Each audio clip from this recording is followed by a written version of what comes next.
I just had to let you know you're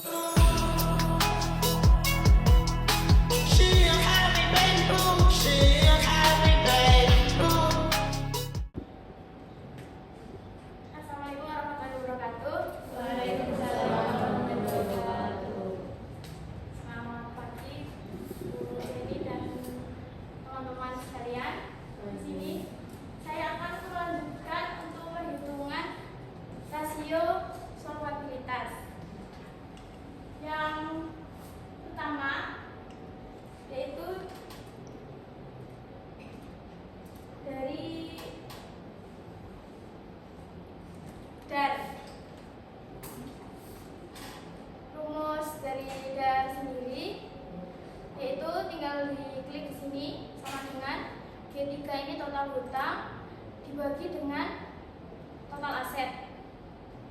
Untuk hasilnya 21,7%. Keterangannya aman. Jadi hanya sekitar 21,7% yang dibiayai hutang, sehingga kondisi keuangan tergolong aman.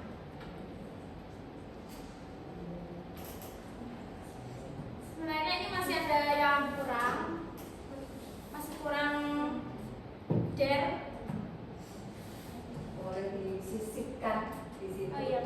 Belajar menyisipkan. Ya mungkin yang kalau sebelahnya yang E. Kalau kamu udah dulu, oke boleh. Darnya digeser mbak. Darnya digeser ke situ, terus kemudian di sebelahnya baru dar. Oke. Oke. Baik.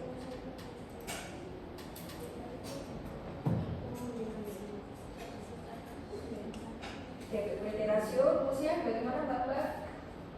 DP rasio total dibagi dengan total equity. Ya, total debt dibagi dengan total equity. Jadi yang di atas belum ada Datanya. betul. Ya.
DER-nya.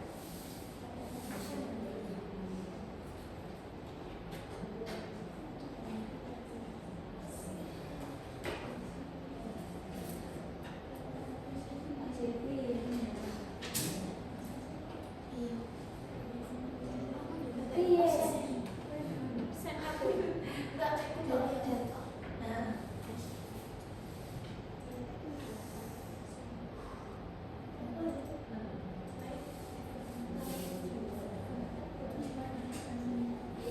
Debt equity ratio berarti semakin tinggi, semakin bagus atau semakin buruk? Debt equity ratio-nya berapa tuh? 28%. 2,8%. Menurut kamu lebih rendah atau tinggi? Tinggi. Tinggi atau rendah? Rendah ya. Jadi kalau dia masih posisinya kan 80% berarti ditanggung oleh modal sendiri ya. Yang hutangnya cuma 28. Jadi kemampuan modal untuk menanggung utang yang dimiliki oleh rumah sakit. Oke. Masih ada lagi? Boleh yang berikutnya kaitannya dengan apa itu NPM dan ROA itu rasio apa? Rasio profitabilitas. Oke, profitabilitas. Nanti di atasnya boleh ya, kan rasio itu berarti rasio likuiditas. Jadi satu sama satu itu apa? Rasio aktivitas. Kemudian kalau dia itu rasio apa? Solvabilitas. Oke, nggak apa-apa.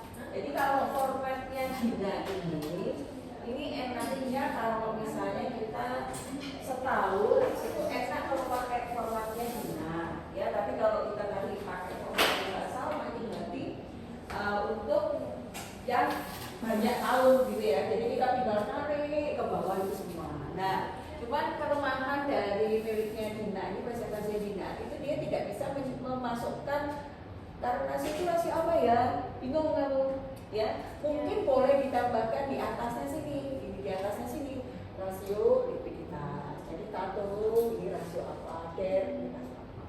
Jadi akhirnya nulis satu-satu ya. Tapi kalau misalnya seperti punya konsepnya sama tadi, udah langsung tinggal turun itu sebetulnya memudahkan kita. Tapi nggak apa-apa, bagus. Ini kamu menjelaskan yang rasio profitabilitas, silakan lanjut. Yuk.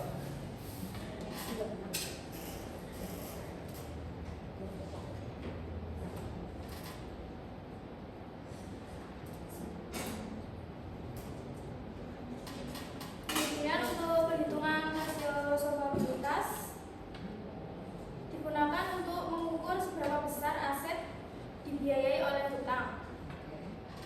Rumusnya DER sama dengan total hutang dibagi dengan total aset. Untuk keterangannya yaitu aman, artinya hanya sekitar 21,7% aset yang dibiayai oleh hutang sehingga kondisi keuangan tergolong aman. Selanjutnya NPM atau Net Profit Margin digunakan untuk mengukur kemampuan menghasilkan laba dari pendapatan. Rumusnya laba bersih dibagi dengan pendapatan. Hasilnya yaitu 2,23%.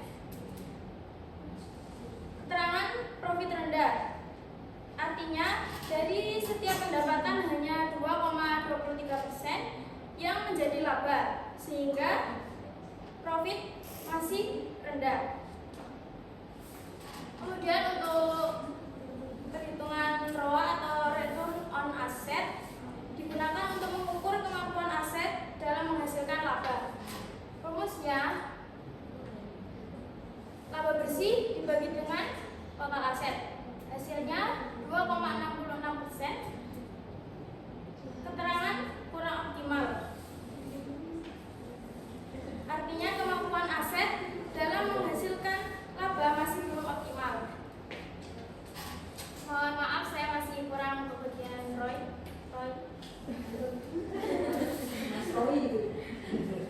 Return on investment. Mungkin bisa dihitung di sini ya Bu. Boleh. Silakan. Tinggal diklik sama dengan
Jadi masih bisa, harusnya pendapatannya harus bisa ditingkatkan lagi.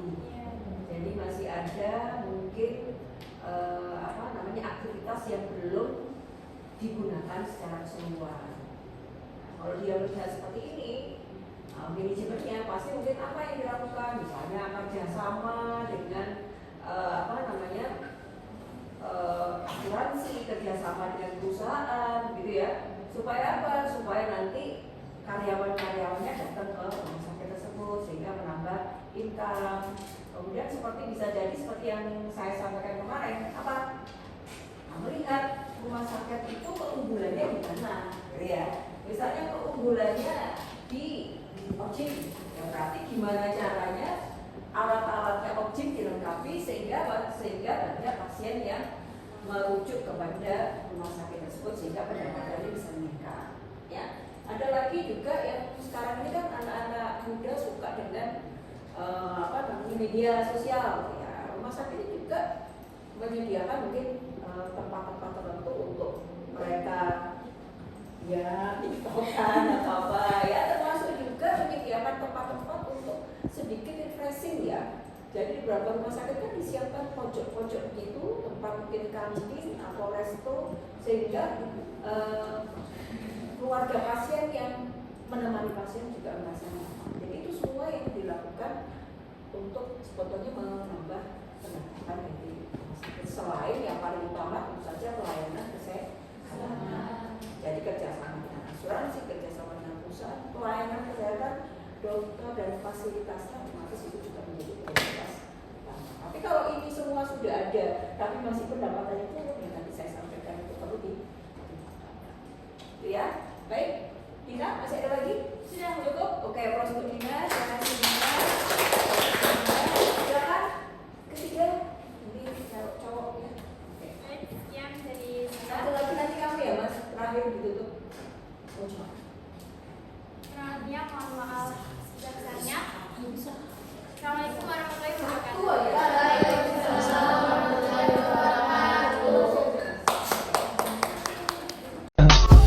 I just had to let you know you're